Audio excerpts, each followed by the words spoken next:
અમદાવાદમાં swine flu સહિતના case વધી રહ્યા છે. કોરોના કેસમાં પણ વધારો નોંધાયો છે. તેવામાં અસારવા સિવિલમાં H1N1ના 5 કેસ નોંધાયા છે. 4 દર્દીઓ 48 થી 63 વર્ષની ઉંમરના છે, ત્યારે એક દર્દીને રજા પણ આપવામાં આવી છે.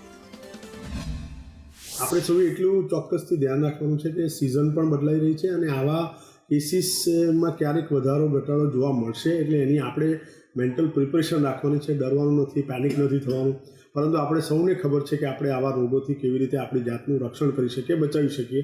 જરૂર હોય ત્યારે માસ્ક પહેરીએ. સિનિયર સિટીઝન્સ અને કોમોર્બિડિટીઝ આપણે છેલ્લા કેટલા બધા વર્ષોથી આ વાત કરી જ રહ્યા છીએ કે જે લોકો સિનિયર છે, જે લોકોને ડાયાબિટીસ, બ્લડ પ્રેશર, કિડનીની બીમારી કે કોઈ ઇમ્યુનોસપ્રેશન પણ ચાલતા હોય, એવા દરેક વ્યક્તિને પોતાની ખુદની કાળજી લેવાની છે. ઘરના બધા વ્યક્તિઓ પણ એની કાળજી લેવાની છે.